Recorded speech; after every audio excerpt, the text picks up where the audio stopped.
seen him for years as Hollywood's bad guy on TV and in movies.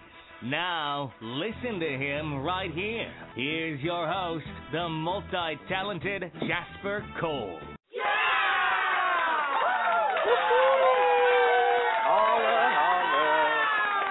It's party time. Howdy, howdy, howdy, all you bitches, and welcome to On the Set with Jasper Cole.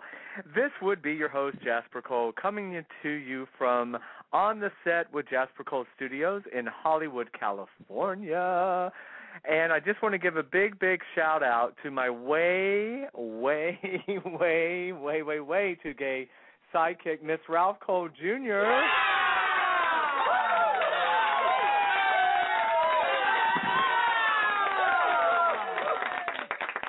Ralph. Hello, Planet Earth. How's everybody? Hey, how's it going? Yo, Planet Earth. How's everybody doing out there tonight? Welcome. It's going great, Ralph. But right off the bat, I just want everyone to know that Ralph actually brought his laundry to the studio to do laundry tonight. Did you want to explain why that happened? Jasper, it is not laundry. I told you that I was going to out in the closet afterward to drop off. Oh. Because I didn't know if you thought there was a washer and dryer here or what. Or you know, Planet Earth. This is what I have to go through. You guys don't know how Jasper and I joke with each other. I do have a big orange duffel bag full of clothing that I'm taking to Out in the Closet, which is a wonderful organization to support people. They're not sponsoring us, so we don't need to give them a plug. Oh, okay. So anyway, I don't care if they do raise money for charities and AIDS victims, whatever. Because charity begins at home. So if they want to sponsor us. Speaking of divas and charity, please welcome Entertainment Dish with Dara. Hello. Yeah!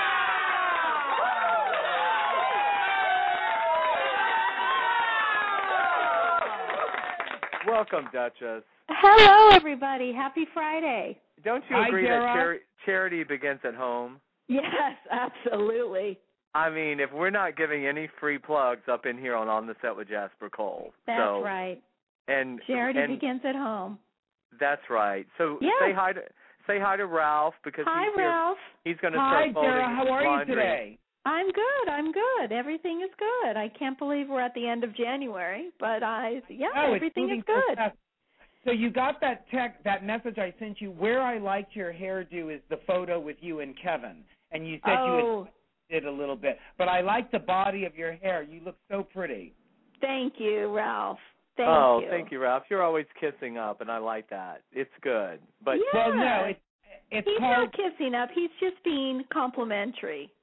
And it's called being pleasant, Jasper, something that you don't often dabble He's being what I call a good Negro. But speaking of good Negroes, let's please welcome the black that don't crack, the Whoopi Goldberg, the dreadlock-wearing, hot Mr. Could it be Marcus Redmond?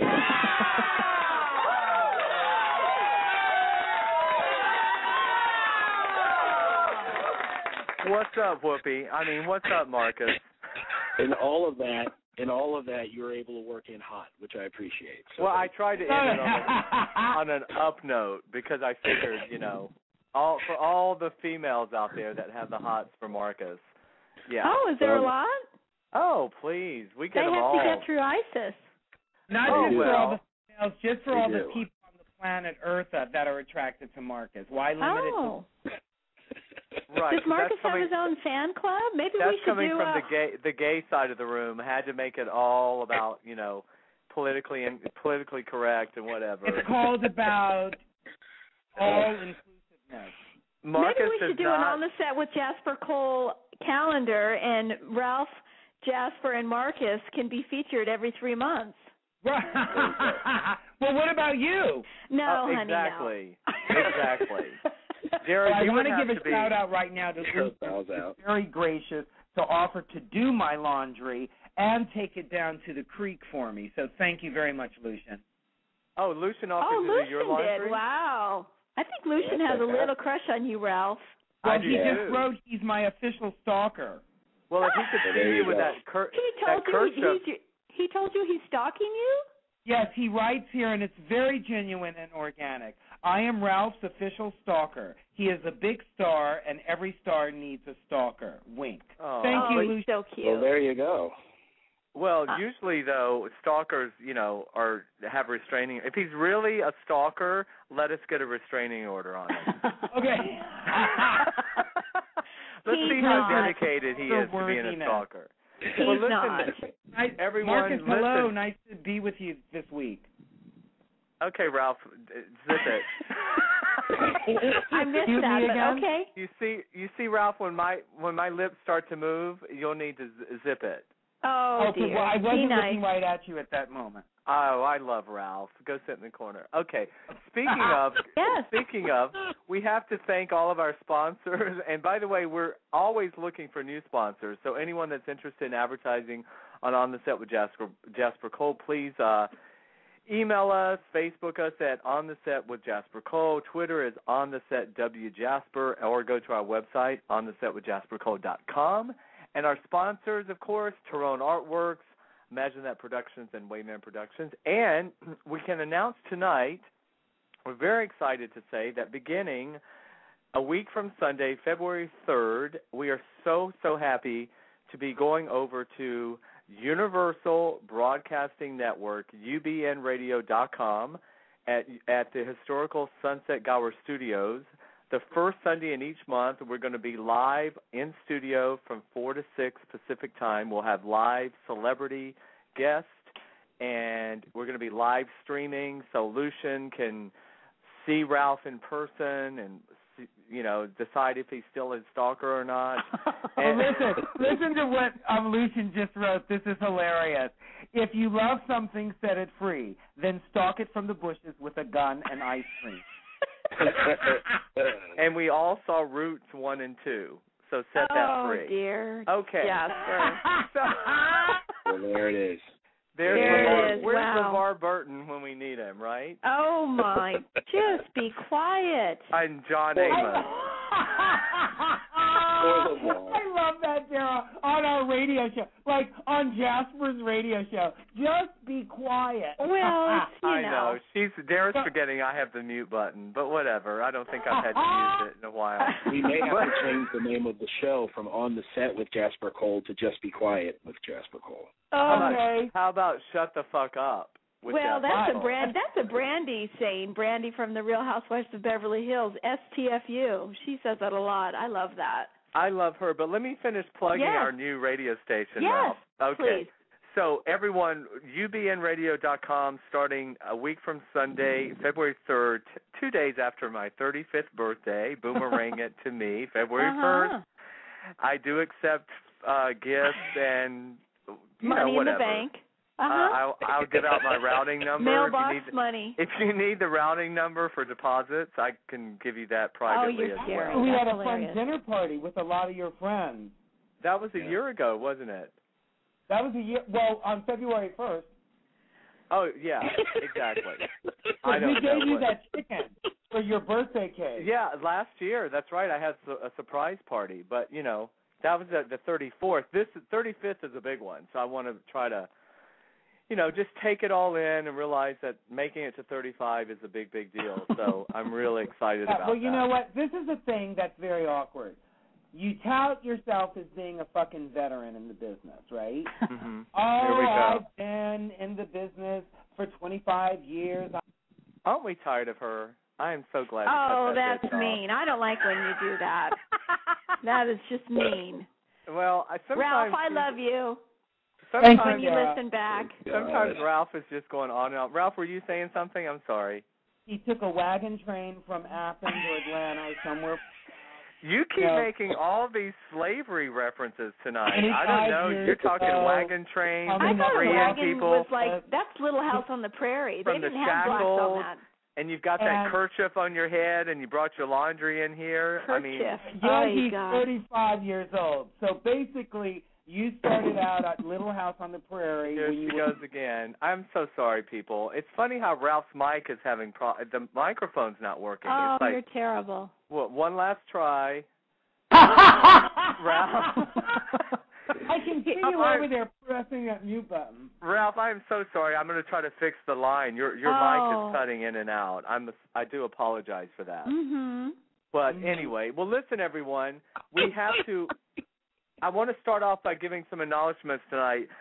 Our wonderful friend of the show and client of Newman Thomas, Karis Morgan Moyer, her play Pride and Prejudice is back up on the boards down in Cerritos at Cerritos Performing Arts. They've been on tour for 6 months with the amazing Jane Carr, and they're going back on tour. And I wanted to be there tonight, but I've got these loyal fans that want me to do my show. So, Karis, we give you a big shout-out. And also, Stephen Grove Malloy, his play called The Good Negro, yes, it is, at the Hudson, open to amazing reviews.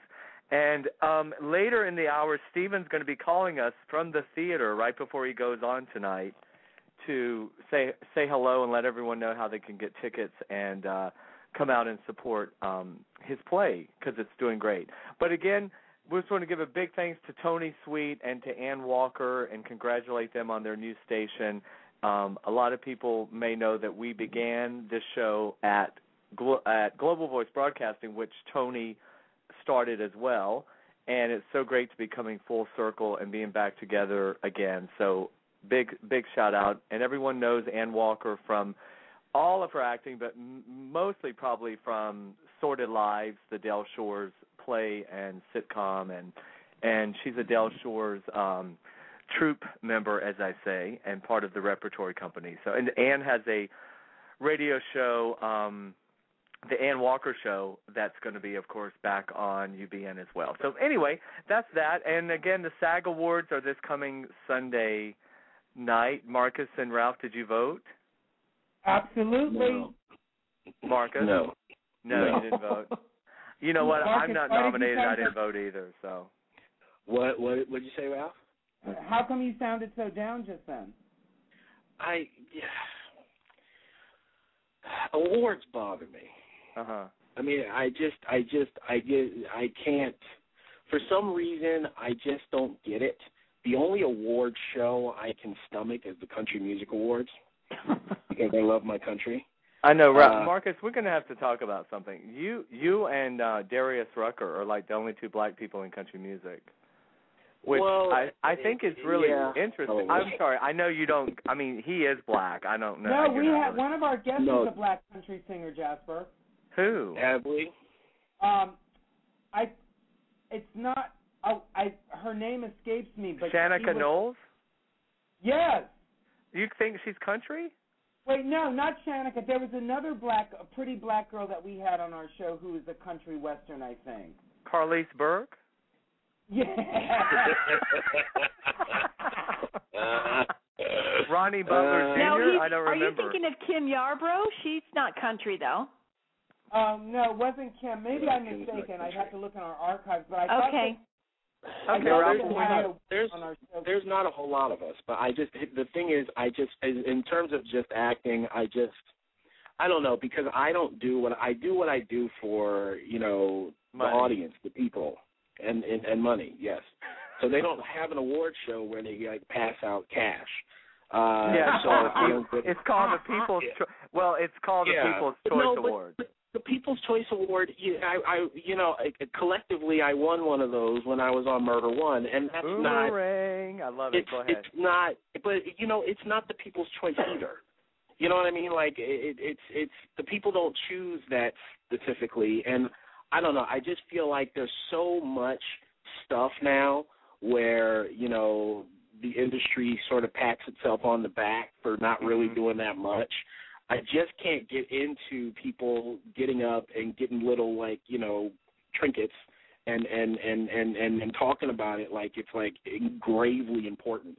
I mean, I think entertainment is very important. As a whole, I think people need it. I think it's an escape. I think it's really cool and all of that stuff. But oh my God, Golden Globes, Emmys, Oscars, Tonys, fucking. Well, let me ask you something. Where is your People's Choice Award right now? Well, that's what I'm saying. It's a collective. They only give it. It's one for the entire show. The show. And Neil won Patrick Harris took that one home with him. No, because he wasn't on Murder One. Try to keep up. This is Murder One now. Murder who One was on Stephen Murder Bochco. One? Who was on Murder One? Well, it was Stephen Bochco the one that has the award because he created the show. And where is he now? Stephen Bochco, probably sitting in his big fat house, counting all the money he made and looking at all of his trinkets on the wall because he has a whole room full of them, actually. Okay, Cop Rock. So, I think he won one for that too, actually. I think he actually did win an award for Cop well, Rock. I'm here to tell everybody I love awards, especially if I'm nominated. I will knock a bitch over to get to the podium. And how often has that happened? And shut up, Ralph. And I'll do anything I have to get nominated. Sally Kirkland, School of Awards. She knows how to campaign, and I'm all for an awards. But on the flip side, Marcus. It's so Doris Roberts of you. I'm sorry? It's so Doris Roberts of you. Well, thank you. God bless Doris Roberts. Shout out to Doris. And Doris, you're welcome to come to our new studio on Sundays from 4 to 6 anytime. We'd love to have you. We had a message last week from Doris. She wants to be on the show. Oh, okay. Well, I'll have her call you, Ralph. No, Charles was going to take care of that. Oh, okay. Well, let Charles do that if he gets out of rehab. So anyway, well, enough. I guess we know who won't be watching the SAG Awards. But I was just going to say, really, there's not much to go over because it's just a rehash of the same people from the Golden Globes, and you know. That's what I mean. Like that's the kind of it's like the same movies get nominated. The same, it might be cool if they actually were different. Like if there was like an Oscars for horror and like an you know what I mean? Like if they treated each one for separate. That's a good idea, Marcus. And what do you think about this in terms of the Emmys? Like, how would you feel if you can only win an Emmy for Best Actor in a comedy series once? I agree. I think there should be or at least there should be like a cap on it. So Julia Louis-Dreyfus can't keep winning for shows that nobody watches. Yeah, I mean it's kind of interesting. I thought that. I mean, didn't she get enough on Seinfeld? The bitch needs to go away. See, sorry. That's just what I'm saying. It's just like it's repetitive. And it's like less about what's actually really, really good and more about, listen, Timothy Olyphant has been kicking ass on Justified for like 3 seasons now, and they never get any awards. It's like it doesn't make sense. It's why shows like Downton Abbey get such accolades from us, the American audience, because it's something we really cling to, something we really enjoy watching. Right. Well, again, also I have a theory. If you can't show up at the awards, you don't get your award. If Maggie Smith can't get on a plane and get over from England, she's not getting an award because she missed. No, Jasper. Now that's not true because there have been times when we've done our radio show and you absolutely could not get away from set in a way because the thing about it, Planet Earth, is I would cancel this radio show to get to an award show to pick up an award. Don't worry about it.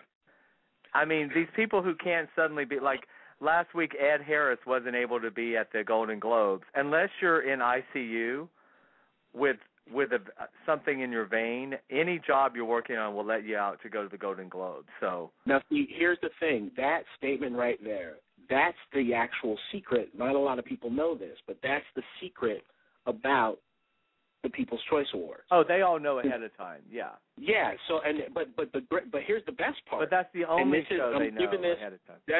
But the thing is, it's not just that they know ahead of time. And I'm putting this out to the show and everybody who's listening to the show. Have your friends over to the People's Choice Awards the next time they have it. Make bets and win all of your friends' money. Because here's how it goes. They have all the nominees for the People's Choice Awards. Not only do they know who's going to win, but they only invite the winners. That's right. If you don't win, you don't get invited. That only the nominees aren't even there. No, the nominees aren't invited. You don't get invited if you have not won. So every time somebody is nominated, don't shatter that illusion for the audience, Marcus. It's too late, God. You've Marcus, just pulled the curtain down. Does this mean there's no Santa Claus either? I'm sorry, no. Oh, gosh, okay. I'm sorry. But let me boomerang to me for a second. I was just at an audition at Universal, and there was a Santa Claus auditioning, and I was there with Santa Claus and 4 little ginger nerd children and their stage parents. And and there was a 6-year-old who looked up at Santa Claus and said, in front of the other 3 kids, and said, "I told Mama you didn't really exist. You're just an actor." Oh, was he the Jewish kid? Uh-huh. We always ruin it. Cut to the other kids who started crying as their parents were just horrified that the one kid said it, and the kids that said it, mother said, "I don't believe in keeping the truth from my child." At that point, they called Jasper Cole. Are you ready? So I go in. I'm scared. They bring the 2 of the little kids, and the little smart Jewish kid comes with me. We sit out in a chair. The kid, he goes, "I'm 6 years old." I said, "Well, look at you. Go on then." And he said, "I don't like school." And he goes, "I'm hoping it gets better, but if it doesn't get better by 2nd grade, I'm going to ask to be homeschooled." And I said, "Well, good for you.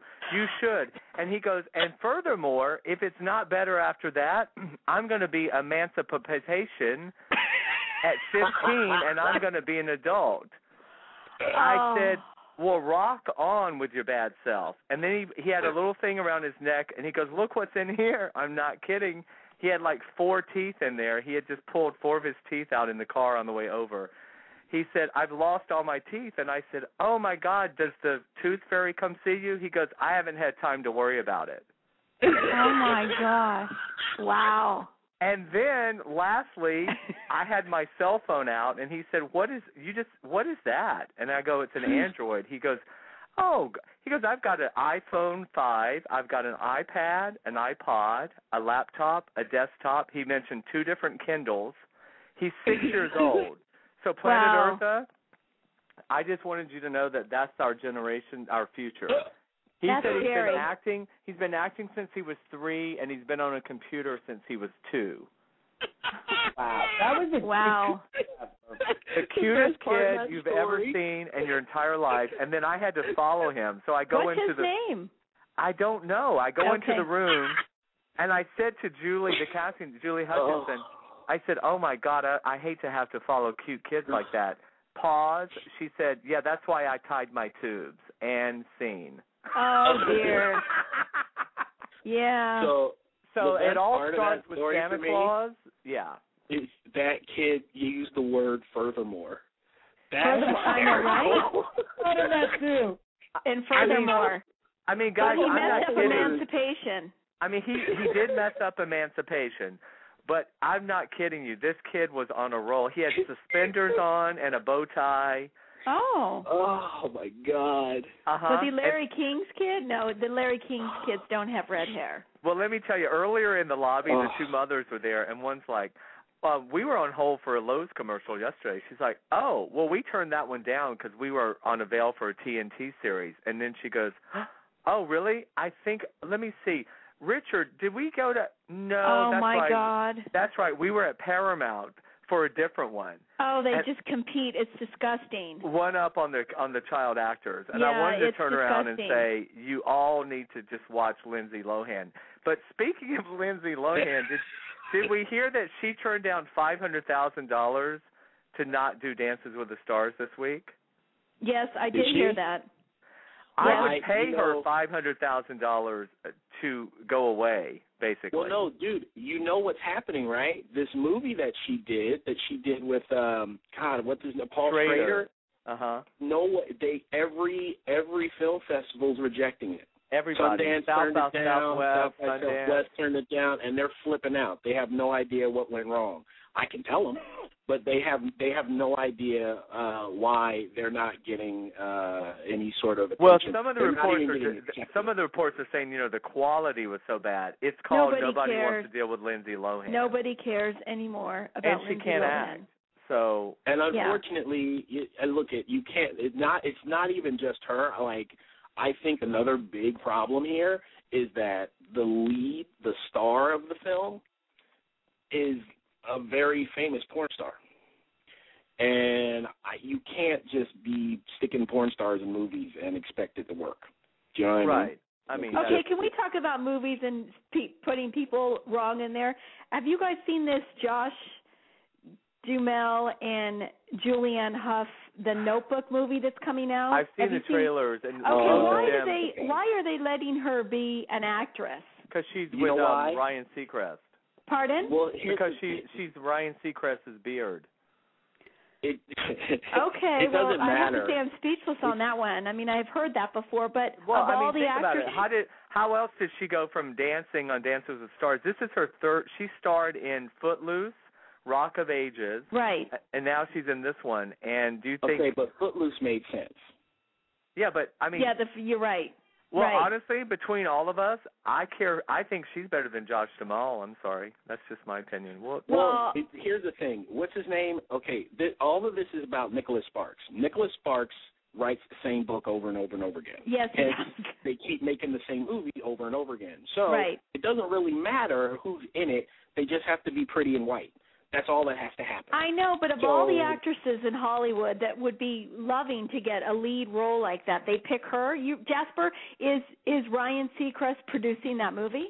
He listen. If not, he probably is. His name Ryan Seacrest. He's everywhere. He's got deals at NBC, ABC. He was on PBS last night. Did Fox. any of you catch the pioneers of TV, the 3 nighttime soaps, Dynasty, Dallas, and Knots Landing? There was an hour special on PBS last night, and he was the voiceover for it. Well, all I know is he's a fellow Georgian. Go Georgia, Ralph. So I'm all for him. Yeah, he's Right. very hardworking. I've seen the trailer for that thing, and I bet you, Dara, I bet you she's in that part because all of the actresses of note probably turned the script down. Okay. And they can't put they can't just put like a no name in it and discover someone and find a brand new talent, because this is Hollywood, for goodness sake. We need names all over the place, even if they suck. Yeah, but Josh Duhamel has never had a hit movie. He just keeps. He's like Ashton Kutcher. Ashton's never had a hit film either. Yeah. But they keep getting. The only thing was Transformers, but that wasn't about him. No. That was about the robots. Well, listen, speaking of robots, are we going to talk about Beyonce lip syncing at the inauguration this week? Oh, she's so beautiful. It doesn't matter. I think it does. I can't give her a pass on this one. You know sorry. I gotta disagree with that too. Yeah, I'm sorry. When it's the presidential inauguration, and Kelly Clarkson and poor old James Taylor, who could barely stand up, if they can sing, then Beyonce can. She could at least sing. Is it confirmed that she lip synced? Did they confirm it? Well, I mean, the Marine Corps band confirmed it. I don't know who else needs to confirm it. But didn't they say that for even the band, they had pre-recordings and they added to it? But the problem is she didn't even sing to the track. I mean, it's one thing if you want to sing with your track, but she didn't even sing. She just pretended to sing. Well, then why'd she pretend to rip out that, earpiece? It's all very dramatic. It's all part of the... Right. Yeah, and is she going to lip sync? And I didn't know, and I'm still trying to get over the fact that Whitney Houston and Jennifer Hudson and all these prolific Star Spangled Banner performances at Super Bowls were lip synced. They just told us that on the. Okay.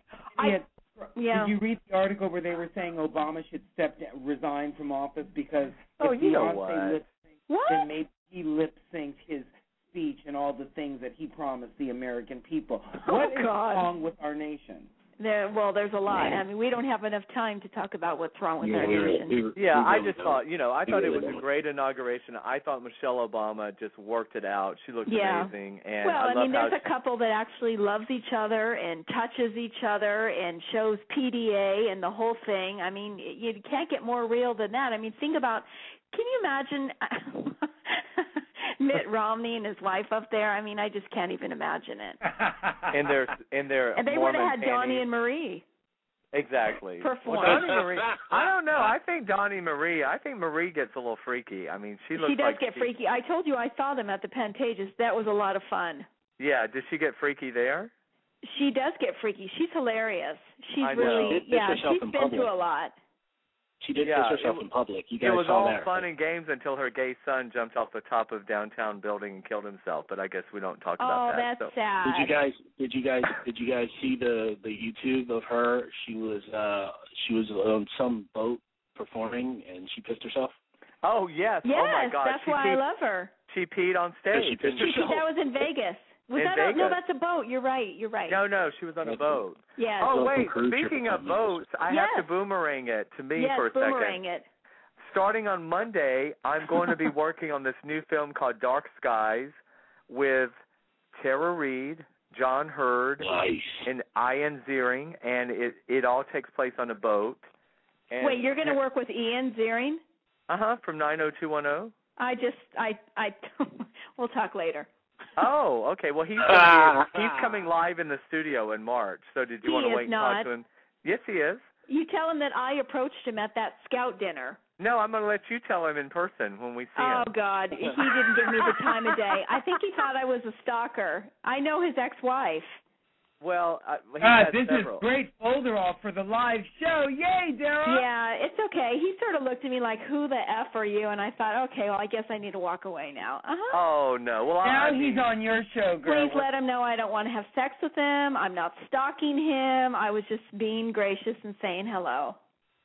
Okay, well, I'll make sure I do that. But we're excited because we have our film Here and Now that Marcus wrote that we're all going to star in, that Tara's starring in. So I'm excited too, guys, because, we had Anthony Ferrante on a couple weeks ago, and he is the director of Hansel and Gretel, and he's directing this film as well, and it's all the same Hansel and Gretel, the DP, Ben, and the first AD, Esther, and John, the second AD. It's the whole Hansel and Gretel crew again. So I'm thrilled that they made me the offer to play Nada, and Nada, that's my character. And Nada, which means nothing. Okay. Oh, ouch. Okay. Ralph. I'm sorry, Ralph he had to go. Spice. That was it. Ralph had some spice tonight. I know, but I had to. You know what? When He's just kidding. He had to be put in the corner on that one. So, oh dear. You know what though? Let me just say this. You are. I am quite sure that you will have the exact same experience working with Tara that I did on my film. She is gracious. She is professional. Despite her reputation, she has an incredible sense of humor about it. You're going to have a really good time working with her. Well, I'm looking forward to it, and I'll be giving updates along the way. But listen, guys, one of our very first special guests tonight is a return guest, Mr. Leon Acord from the wonderful web series Old Dogs and New Tricks. We had Leon in the studio last year when the series was premiering. It has gone on to win awards, and the second season is going to start January 30th, next Wednesday. So at this time, we're going to say hello to the very special Mr. Leon Acord. Hey, Leon. Hey, how are you guys? Hey, welcome back.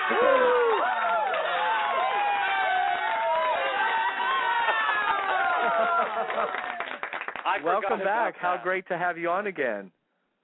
It's great to be here. Thanks for having me back on. Well, hi, Leon. Hey, how are you? Fine, thank you. We are so happy to have you back, and now you have even more stuff to say about your Fear show. Well, who wants to talk about my show? I was listening to you guys before, and I'm just like talking to my computer screen. You guys have the most fun.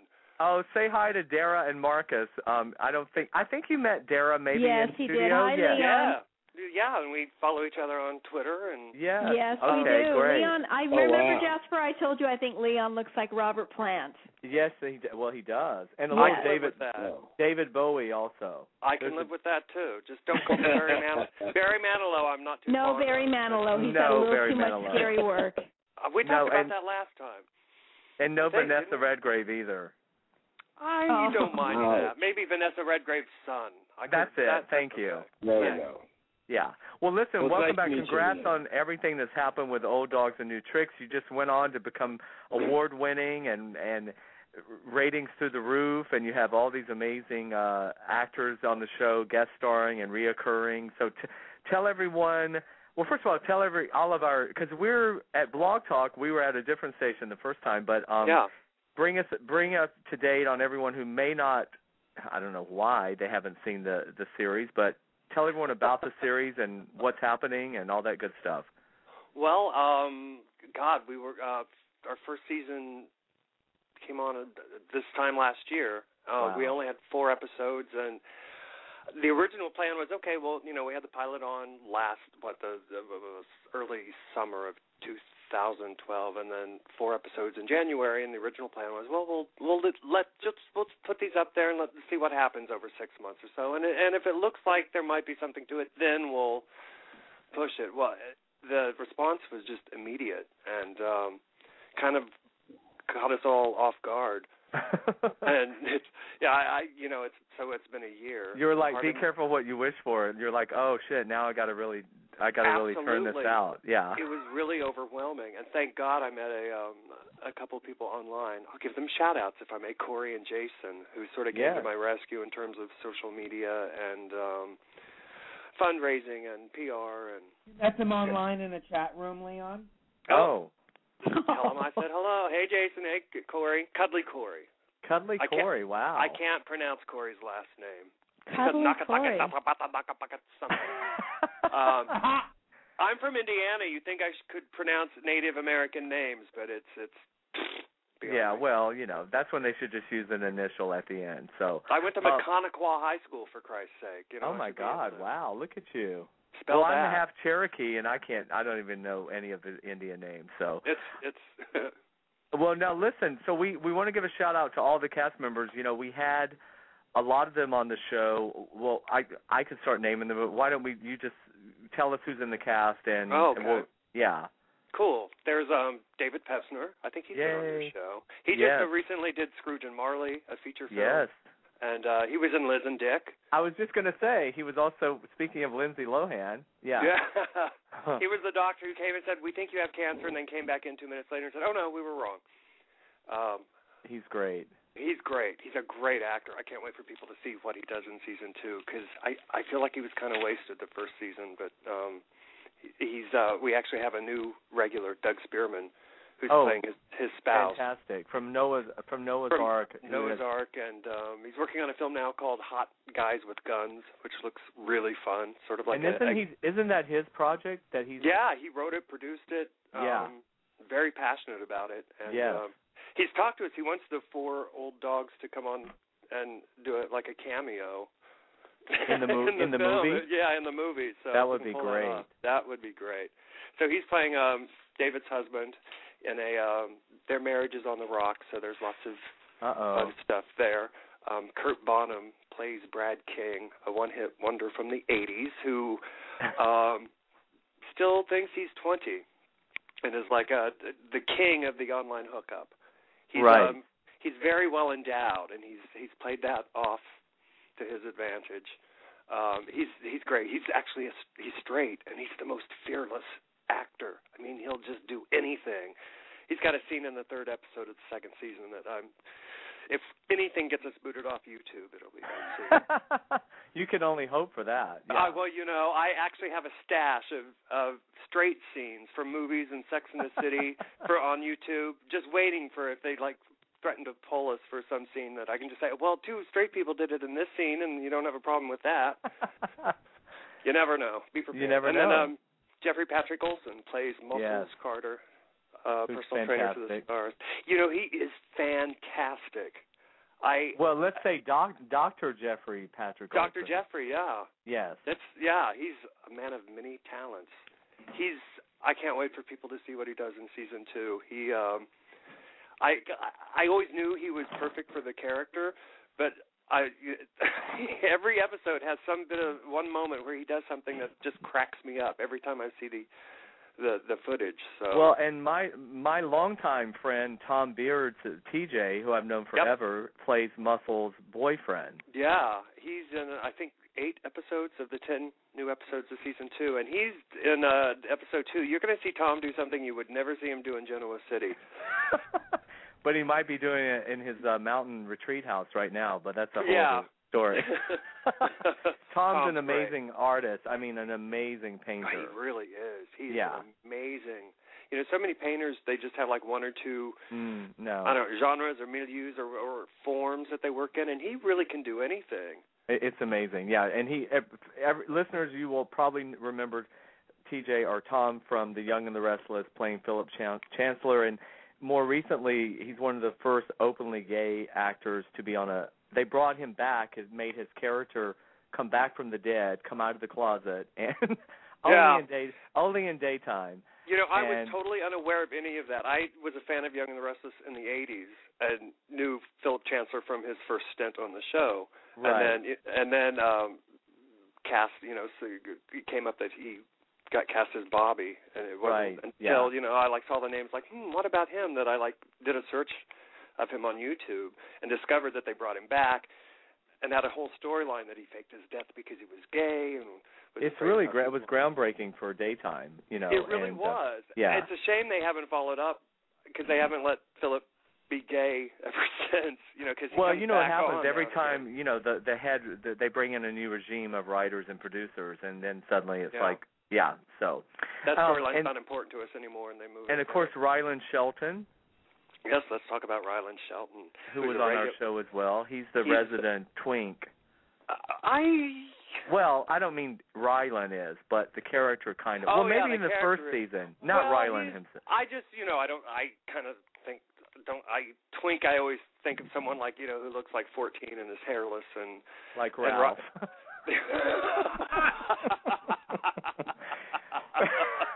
Don't you just think of Ralph Cole Jr. when you think of twink?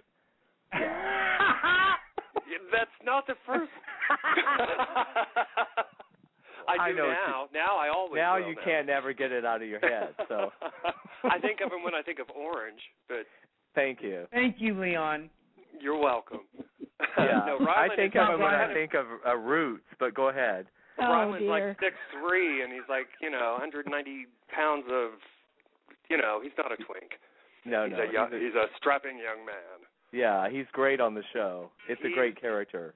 I can't wait, again, for people to see what he does in season 2. You have, let's see, you have Ian Buchanan, you have the wonderful Michael Kearns, you have Greg Louganis. And Terry Garber and Bruce Hart.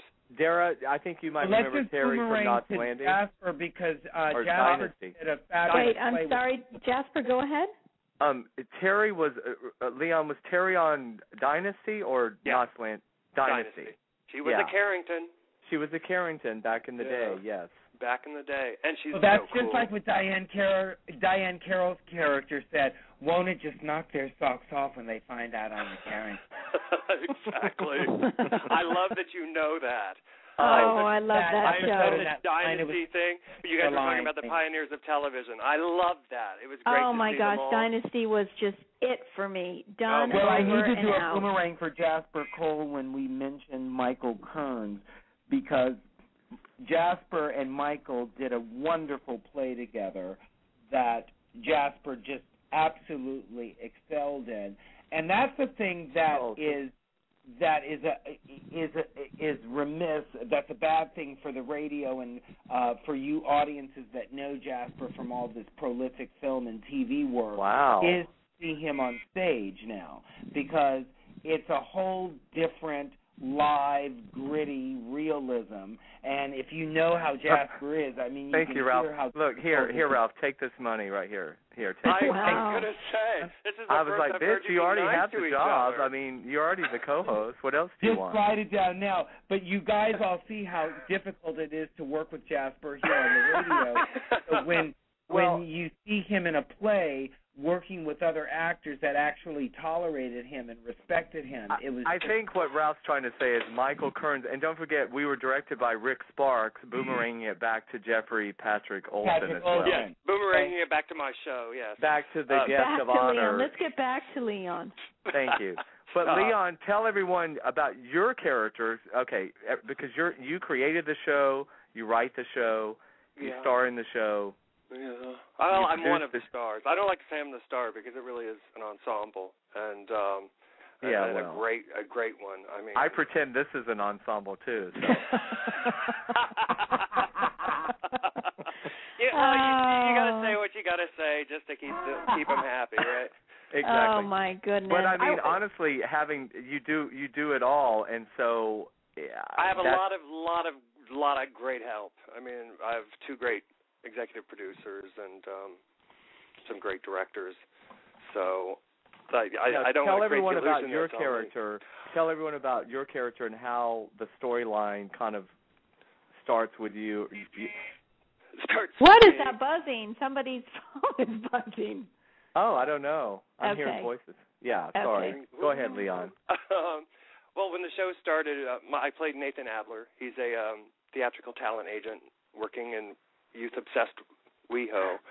And when the show started... Explain what WeHo is to our listeners. West Hollywood, that's okay. right. It's, Boys it's kind Town. Yeah. Boys Town. Yes. I would say the Castro of L.A., but then I'd have to explain what Castro is. Right, and we'll be here all night, yeah. Yeah, it's kind of like the... You can't really say gay ghetto for West Hollywood because it doesn't look anything like a ghetto. It's a very glitzy gay ghetto. But anyway, Nathan's turning 50 when the show starts, and Nathan was kind of a wild child in his 20s and 30s. Thus his friendship with Brad, the rock star. But as he's gotten older, he's kind of matured and settled down. He's pretty successful with his business, and he's gotten kind of boring. And something about turning 50 and meeting the character played by Ryland Shelton kind of makes him kind of long for, he's turning 50, and he's like, this is kind of like his last hurrah, his last grasp, one last chance to act foolish and irresponsible. And it's kind of a midlife crisis. Yeah. Post a little, but yeah. Yeah. In the gay world, we live to be 100, yeah. Yeah. Well, what I love, and I told you this last time when you were on the show, is I love the fact that you're doing a show about a certain age group of people. Forgetting that even just the gay part. I mean, in television in general, we rarely see. Everything's youth obsessed.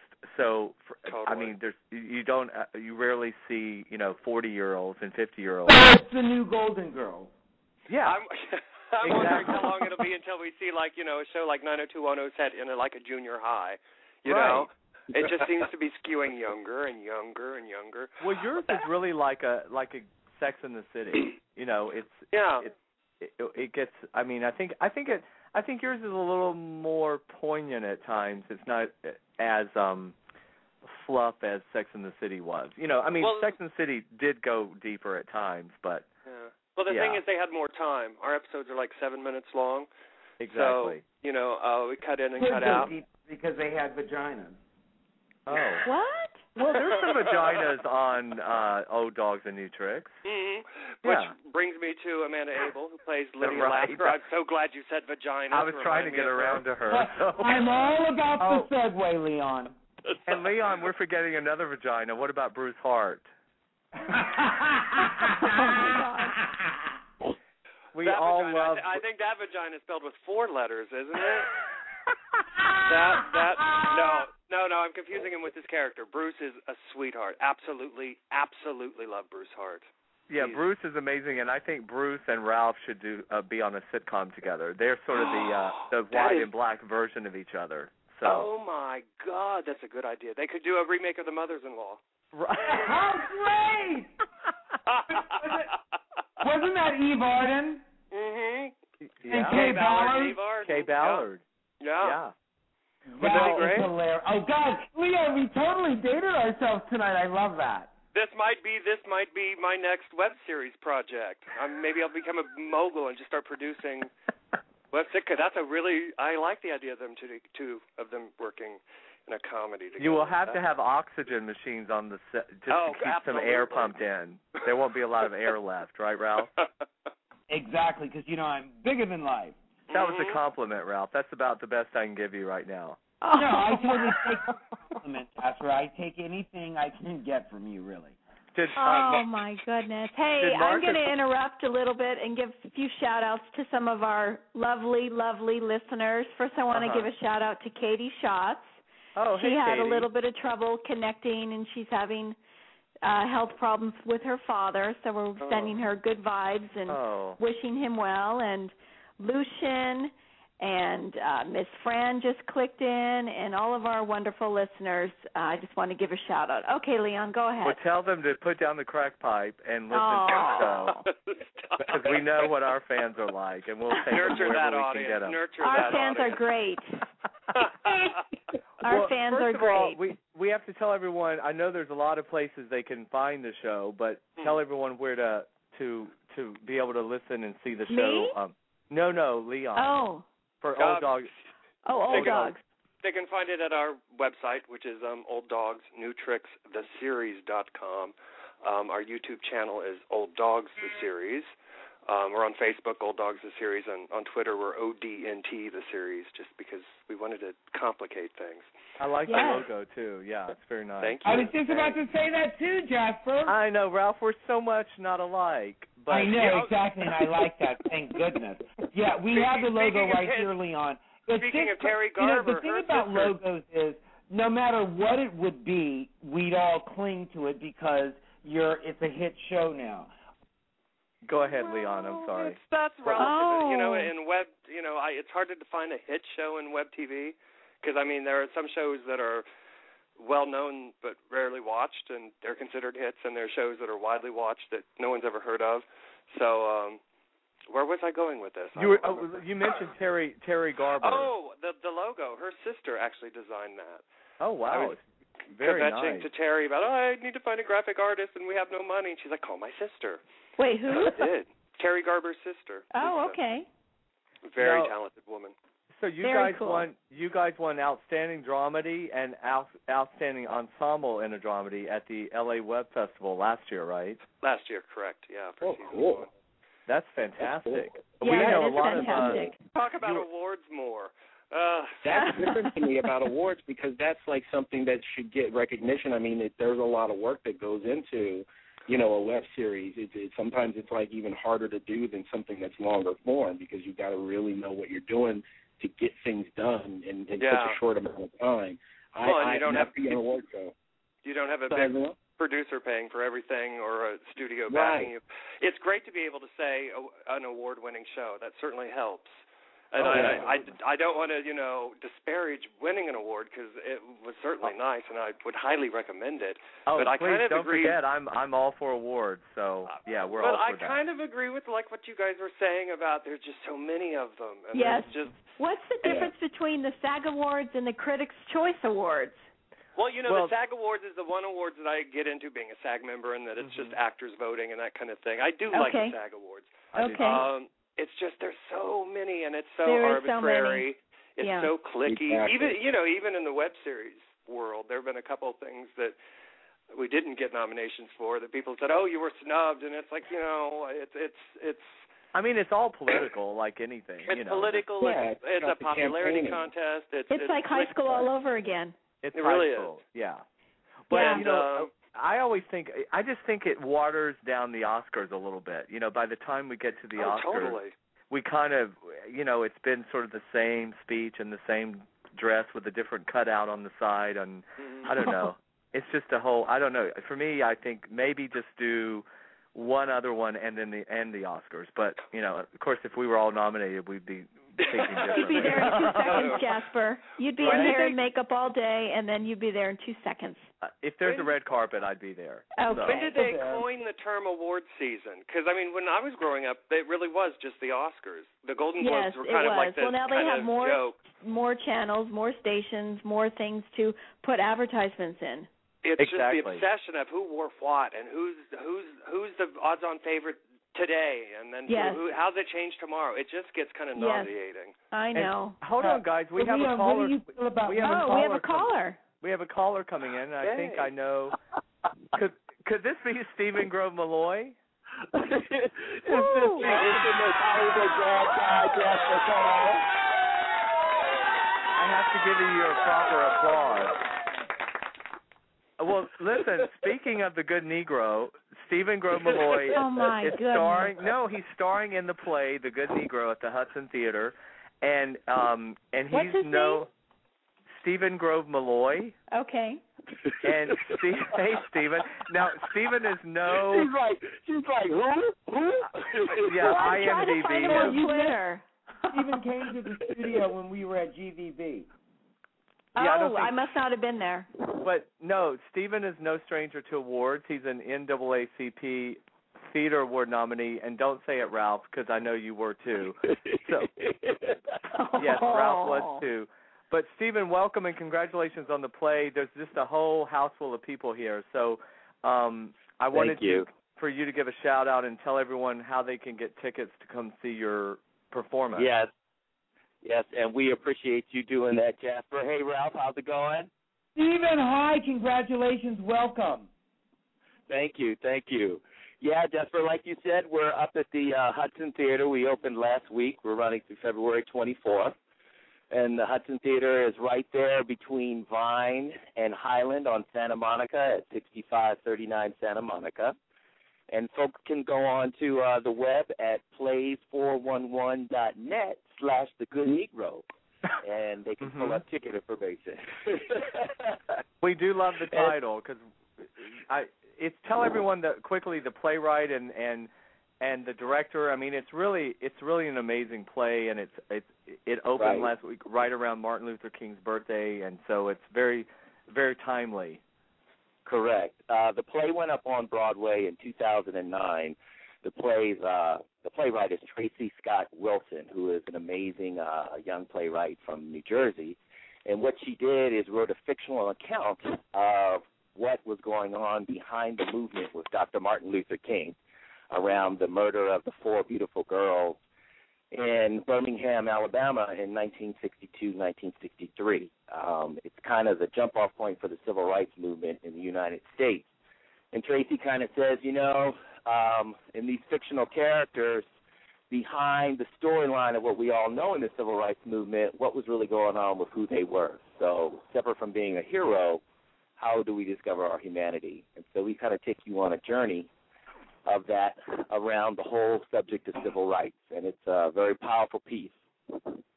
Well, listen, Ralph and I are going to get there. We were supposed to be there for the opening night, but I screwed that up. But we will be there, and I'm going to put the information up on our website, and I know you've got to get your makeup on and get your lashes on and get into character. Right before a show. That's you're I know. good. Yeah, it's a very Good time, Stephen. I'm usually too busy vomiting before a show. No, we've got, a wonderful cast. One of our cast members, many people know and they adore him, is Hawthorne James, who was Big Red in the Four Tops and was opposite Sandra Bullock in Speed and has gone on to an amazing career, and he plays an incredible character in the play. And we have a whole host. Michael Philip Edwards is the director and has done amazing one-man shows, including the show that toured internationally called Runt, all over Europe and the States. So we'd love to have everybody there. I appreciate you taking the time to give us a shout-out. Well, listen, congratulations, and I know, it's for me it's all about theater anyway, and, that's for us, that's where it all started, and that's where we really get to do our great, really feel like an actor is on stage. So I'm really jealous, but I can't wait to come see you, and have a great show tonight. All right, will do. Thank you, buddy. Thank you so much. Bye. Take care. Break a leg. Yes. Break your leg. Listen, I think we might have a fan. Let's see, calling in. Hi, you're on the set with Jasper Cole. Who's this? Hey, Jasper, this is Dawn Sprung. Oh, hey, Dawn. Well, hey, Dawn. Dawn. Hello. Dawn this is Sprung. our special guest. Yes, Dawn is our next guest coming up. I just wanted to say hi to you and tell everyone Dawn's going to be coming up at the top of the hour. We're going to talk all about her company, her accessory line, everything she has going on. And, Dawn, if you can hold, we're going to come back to you in just a few minutes, but I did want to say hi and tell everyone that you're coming up and can't wait to talk to you. Hello, and I will be waiting for you to come back. Thank you so much. Hi. Hold on one second. Hi, Dawn. Okay, Leon. See, we're just all about, I just throw everybody in together. So. Well, Leon, I wanted to mention to you, one of our fans that Dara mentioned, Katie Schatz, is in Indiana also. So I wanted to introduce. I was exchanging tweets with her. Yeah. Okay, good. Indiana. Yeah, that's great that you have listeners everywhere. That is so cool. We Well, have great listeners, like and I had forgotten somebody. Lucian reminded me I needed to shout out to Deco Diva 49. People, you should really check out her work. She has bracelets. She sells things on Twitter. She shows all of her artwork. It's beautiful, bracelets and purses. And we have a new lovely follower, New Jersey Boy. So those are my two other shout-outs. Oh, great. Thanks, Lucian. By the way, ask Katie how that Afghan's coming, because she's Right, crocheting. our black orange Afghan Katie, work it out. Yeah. Katie had a little bit of problem getting on the line to listen to the show tonight, so she's hopefully having a glass of wine and chillaxing. Okay, well, tell her, we're not responsible for her addictions, but I'm glad that she's able to. Jesus Christ. You're awful. I'm glad she's able to, log on. It's so difficult. Thanks, Katie. Crack me up. We love our my fans. Goodness. No, but what Leon was saying is so great. What's great about the web, just like with your show, is, it does go worldwide. Yeah. You never know who is listening and who's watching. We have yes, fans Jasper, so be nice, because maybe the Pope is following you. Fuck him. Yeah. Fuck that He might queen. like I that. can't stand him. Him and his red slippers. Fucking queen. I know. Okay, we're going straight to hell. I mean, he's welcome on this show anytime. Maybe he'll come live in the studio with his Prada shoes on. He might my call goodness. in tonight. You never know. He's I wonder tweeting, what his right? phone number is. He's now totally on tweeting. Yeah. Well, he can my goodness. If he can get the penis out of his mouth. Oh my Okay, God. I've got to just stop you there. Are we going to have any entertainment news? Let's remember, all the hate mail goes to @Ralph Cole Jr. Oh, you're awful. You are a horrible nightmare. Ralph wants followers, so that's one way to get them. So no, anyway. I am not even a part of all of this. And Planet Earth is so cognizant to realize that when the tone of the show goes in the direction that Jasper leads it to, I just retract. Retract to what? Good for you. Thank you, Dara. Yeah. Well, thanks for tuning in, Ralph. Thanks for waking up over there and joining the conversation. But, Leon, listen, again, we wish you all the best with the premiere coming up. I know the second season is going to be more successful than the first. Thanks. Fingers crossed. Oh, yeah. Everyone, don't forget, check out the new season. It's Wednesday, January 30th, and you can go to all the different YouTube channels, the website, Facebook for Old Dogs and New Tricks. We're going to have it up on our website and Facebook page as well. And, Leon, we're going to be, back in the studio the first Sunday of each month starting in February, so we'd love to have you guys all come in live again. That would be great. Oh, that'd be fun. That'd be great. Yeah. Okay, everyone. Leon, thank you so much for joining us. Thanks, Leon. And that's the great Leon Acord, and we are going to take a quick little break. Yes, we're going to take a quick little break. And when we come back, we're going to have our second special guest, Dawn Sprong, with talking about her company, Made as Intended, and a lot of now this is going to be the spiritual part of the show, everyone, so you must be on your best I think behavior. I'm going to hang up now. I think you need to stay on, Derek, because she's got a lot of apparel and accessories that you may like. Oh, okay, I'll stay. Okay, everyone, well, I'm you're going listening to bow out to you guys because I got some movie stuff that I've got to take care of. Okay, Marcus. Thank you, say buddy. hi to Isis. It was great to talk, and I'll see you guys next week. Have a great weekend. Marcus, thank you. Bye. Okay, bye-bye. Okay, everyone, we're going to take a quick break, and we'll be right back. You're listening to On the Set with Jasper Cole, and we'll be right back. You're back on the set with Hollywood's bad guy, Jasper Cole. Here's Jasper Cole.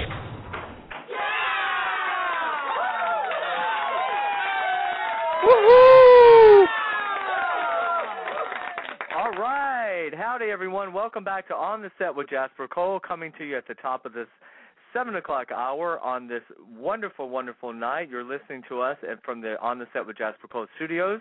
We just had our very special guest, Mr. Leon Acord from Old Dogs and New Tricks, come on, and Marcus Redmond joined us and had to take off. Thanks to Stephen Grove Malloy. Have a great show tonight. I'm joined here, as always, by my trusty way too gay sidekick, Ralph Cole Jr., and Entertainment Dish with Dara. Hey, guys, welcome back. Hello. Well, listen, our very next guest, our special guest, we're switching gears because this is an amazing woman, Dawn Sprong, and she created a company called Made as Intended, and her website is madeasintended.com. She has clothing and bracelets and apparel and accessories. She has quite a story, having worked as a sports marketing industry for many years. Decided to retire and go for a much deeper meaning of life. So Dawn is going to join us again, and let's welcome her back. Hey, Dawn. Hi, how are you? Hello. Welcome back to the show. I'm back and telling you we don't need the Pope on the show. Oh dear. You guys in the last section thinking, I don't think you need the Pope on here. Oh yeah, I don't think he's in any hurry to be on the show. I don't think he's ready. He spews a lot of hate, so we just will let him rest in peace. But and I mean that in a good way. But Dawn, welcome, and by the way, listeners, Dawn is a client of our favorite and wonderful, everyone's favorite publicist, Robert Hensley at Gorgeous. Oh, hi, Robert. Gorgeous Hi, PR. Robert. Give a shout out to Robert. Yes. Hey, Robert. He's fantastic. So, yes. Welcome to the show. And, Dawn, you have quite a story. I mean, tell us we are always about the journey here on my show, and I love to hear people's journey. And, it looks like you were sort of in the corporate world, I guess, per se. I worked with professional athletes and the NBA, the NFL, NHL, traveled around with the teams, worked with the athletes trying to get them to do special events, a little bit of like public relations, advertising, just all to help promote the teams. Right. And I think I don't know, like a lot of people, I don't even try to use those words, but I just was in this place where I felt like this is pointless, the whole saving the money and being out there and all the parties. I mean, you'd go and it would certainly it would be entertaining, but at the end of the night you'd get home and think, is this all there is? Right. It felt kind of shallow, I guess. Yeah, especially working in the limelight of sports, and everybody wants tickets, and you're constantly, here's my season tickets for this, here's the suite for that. Anyhow, I basically felt like maybe I had missed something here, because was I the only one that felt like life was just not making a lot of sense? Mm-hmm. And, searching, sort of buying new cars, buying boats, buying bigger houses, just kept going along those lines. And finally, I don't know, I cracked and said, what if everyone else has it wrong and there's more? And just like in the middle of the night, literally, just sort of got this voice in my head that said, this is not even living. I'm feeling a lot like a robot. Like I am the ultimate consumer. I mean, if it was available to buy, I had bought it at least one time in my life. Wow. So. Well, let me ask you. It sounds like. I mean, was it just an accumulation of that particular industry? Was there one particular event that sort of you said, okay, this is it, or was it just sort of like just an accumulation of all of it? Because I talk a lot of times about being in show business. I mean, I'm fascinated because sports is almost like show business in its own way. There's such narcissism in our business, in show business, self-involvement, narcissism.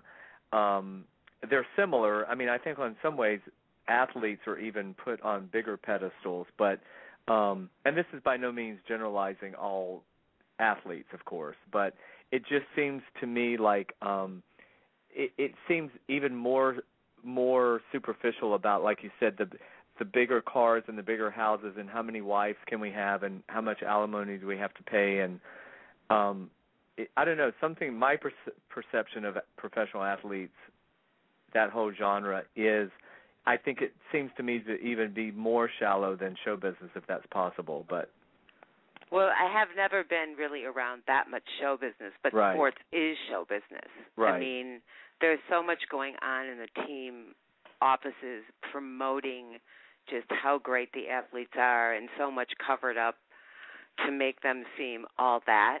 And it's a very exclusive club. You sort of buy into it if you're, for instance, if you're with the big company, your company buys advertising and you're given special tickets and special favors, and it's all about the money and the glamour and the glitz.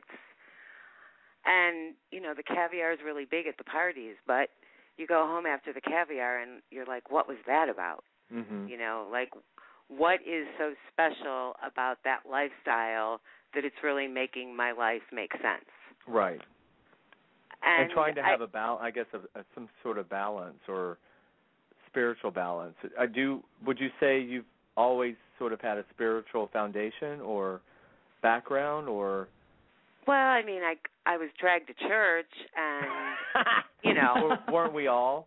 I mean, I sat there and it absolutely made no sense, but part of me wanted to believe it. You know, I mean, I wanted to be the good kid that got it when I sat in church, and I even went to church as an adult. Right. Actually, often because I wanted to get it. I thought there was something that someone knew about this life that I was not getting. Right. And basically, it was accumulation of being in sports, but even out of sports. I had always made decent money. I was, you know, out to prove that I sort of knew what was going on in life. Mm-hmm. And so I accumulated a lot. And, you know, people looked at me like I knew what I was doing. And inside, I felt like, what the hell is going on? Right. And I had this evening with myself and actually my dog, and I fell asleep, and I heard a voice that just said, you know, you are not living your life. Just, you've got to stop listening to everyone else and find your life. Wow. And I was wide awake when that happened. It was a male voice. I mean, whatever that meant, whether I was just talking to myself or there really was a voice, I'll never know. But the next morning, my life just rocked. I could not go back to the pointlessness of it all. I couldn't save any more money. I couldn't look at any more balance sheets. I couldn't, like, talk to any more investors or bank people. I just couldn't. I was done. Mm-hmm. And I started using the words, unbeknownst to me. I had never read about this or anything, but I started writing I am statements about myself, like who I knew I was, but nobody else could see. And I spent probably 1,000 hours over the next couple of years just deciding what I thought life should look like.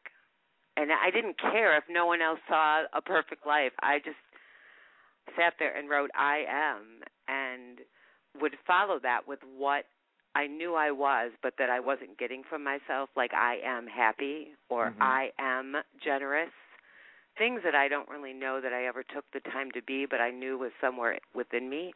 Right. And out of that, my life started changing. I mean, I did start becoming the person that I was defining myself to be. And meditation was a big part of that, right? It was. But part of the meditation I was just creating. I mean, meditation can be saying the words, I am here. Right.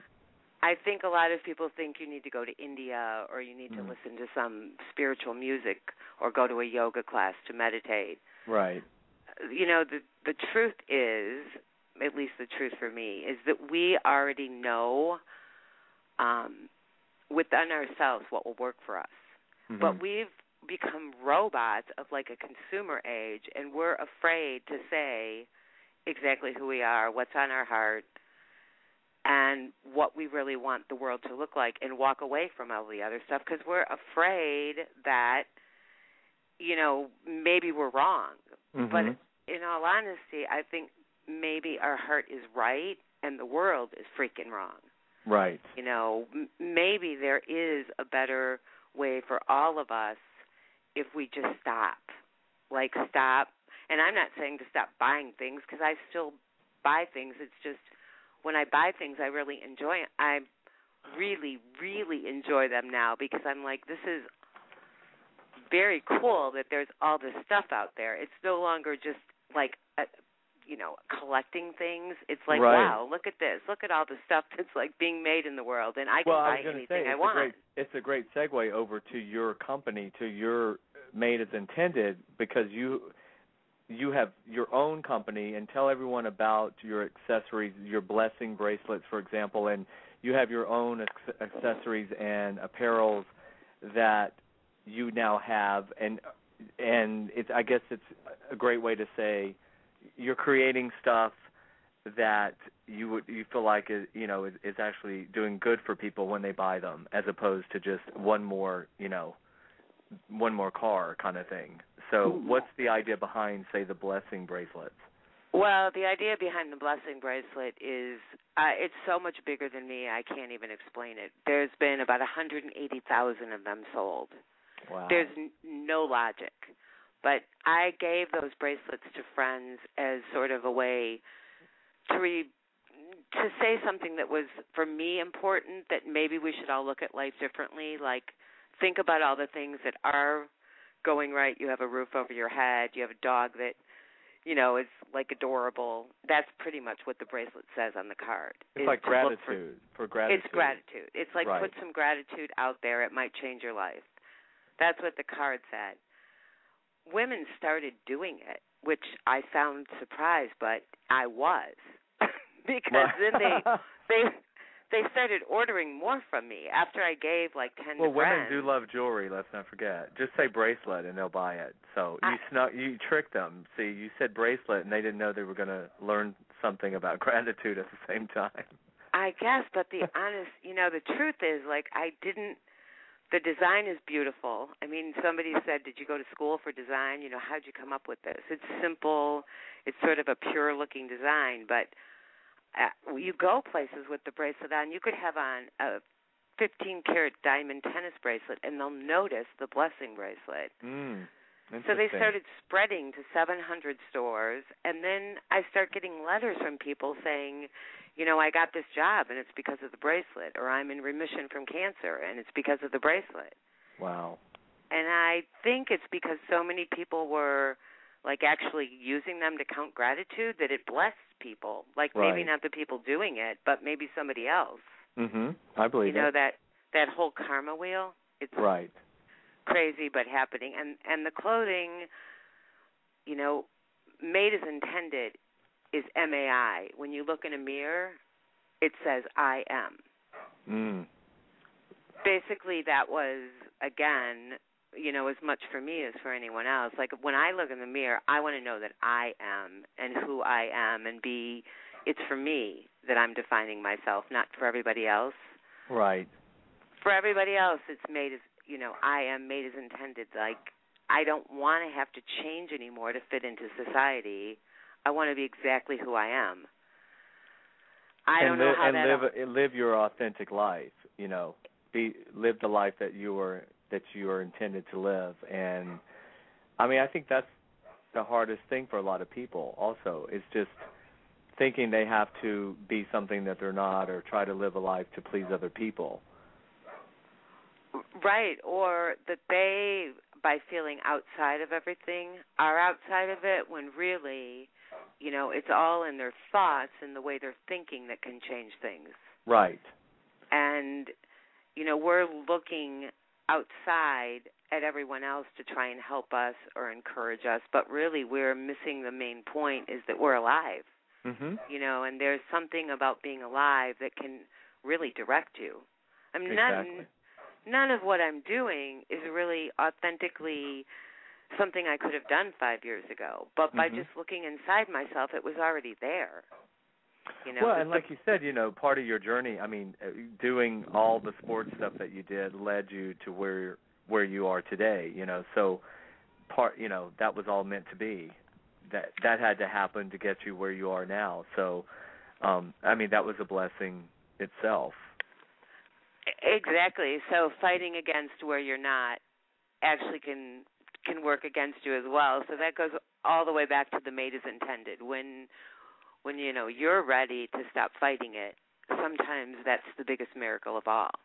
Exactly. There's a great spiritual book called A Course in Miracles, and it talks about, there's no such thing as an idle thought, and also there's only love and fear. We're either always coming from a place of love or a place of fear, and I think a lot of times we live in a fear-based world because we're just so afraid of being our true selves or showing up 100%, or it's very hard to stand in that place of just being who you are and sticking to it. So, again, everyone, we're speaking to our wonderful guest, Dawn Sprong, and her company is Made As Intended. It's madeasintended.com.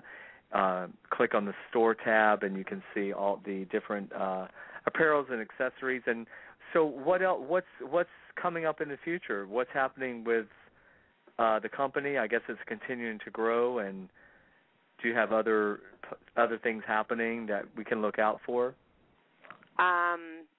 Right now, I'm working on doing more having to do with people's intentions. I'm looking to do a line of things that are more about being intentional with your life, rather than thinking everything's random and what comes along for you to define what's important to you, what you want to do, and be able to interact with something the company's putting out, so that you can actually send your intentions in. And the people that work at Made As Intended are all working on being very, very conscious. Right. I don't know how those people showed up in my life, but I'm not even questioning things anymore. So we will put those intentions, not only you'll have them, but we'll work on, sort of a chain with those, sort of like the bracelet. The more people that know what your intentions are, even if your intention is just to be wealthy, I really believe everyone should have their dreams in this life. I think it's ridiculous that we're telling kids, oh, you're not going to get that. You don't work hard enough. Right. I think everyone should be told you can have what you want. Let's all work on it together. Exactly. There's great. plenty to go around. Exactly. And by the way, I love the book, A Course in Miracles. So.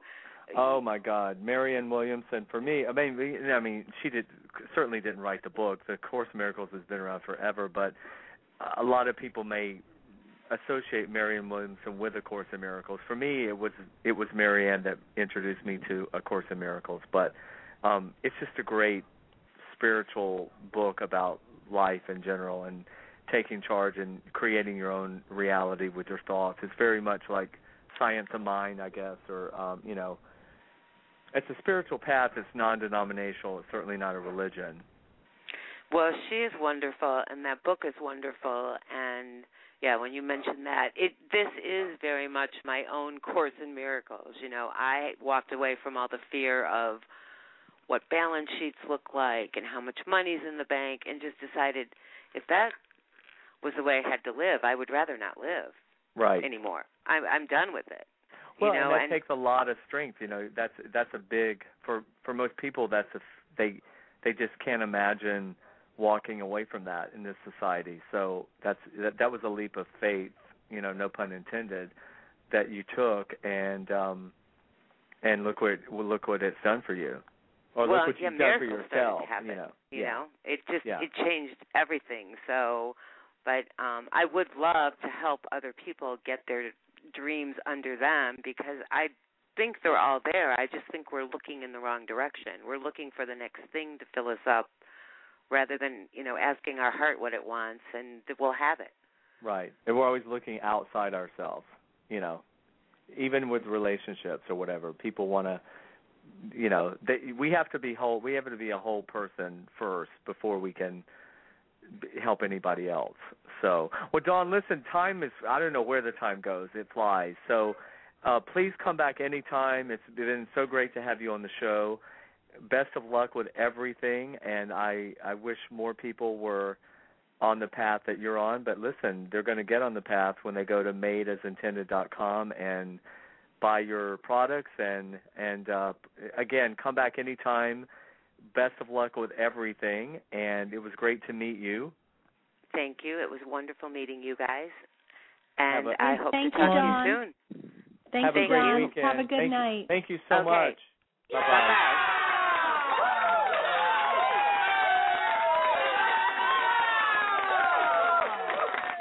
Now, you all know I'm a natural-born healer. Oh, so here we go.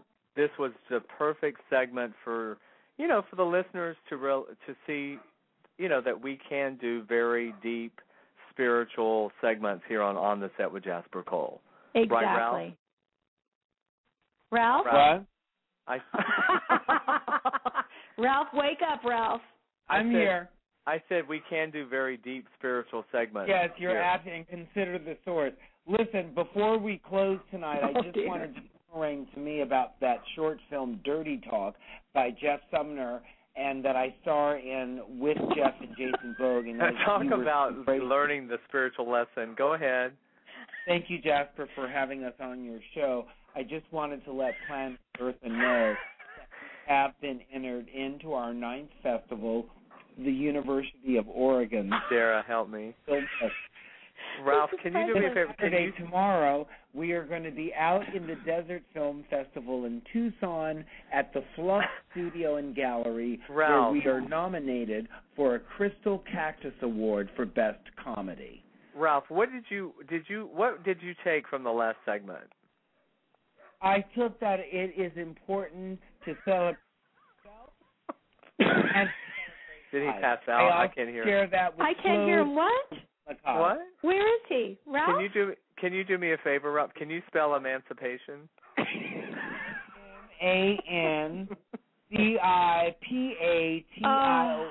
Emancipation. Oh my God, he's hilarious.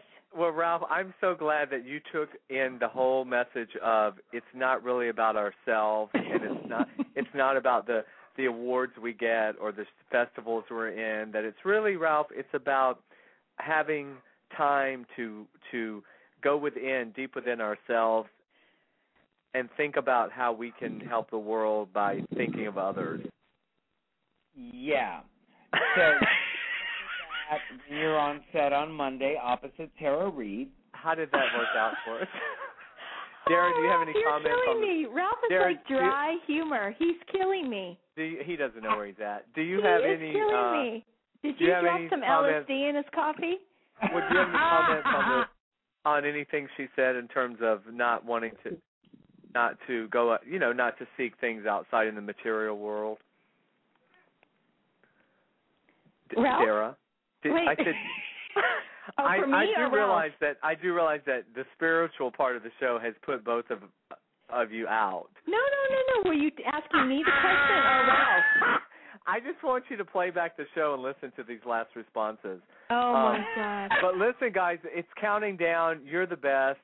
We have proven that we are all about spirituality, shallowness, award shows, movies. We didn't talk much reality tonight, but we are. That's but okay. Anyway, have a great weekend, everyone. Don't forget, we'll be back here next Friday, starting February 3rd, we're at UBN. And everyone go out, make it a great, great weekend. Enjoy the SAG Awards. And peace out, everyone. You've been listening Good night, everybody. On the set with Jasper Cole. Bye. Don't miss a minute of On the Set with Jasper Cole and get the inside scoop on everything going on behind the scenes in Hollywood.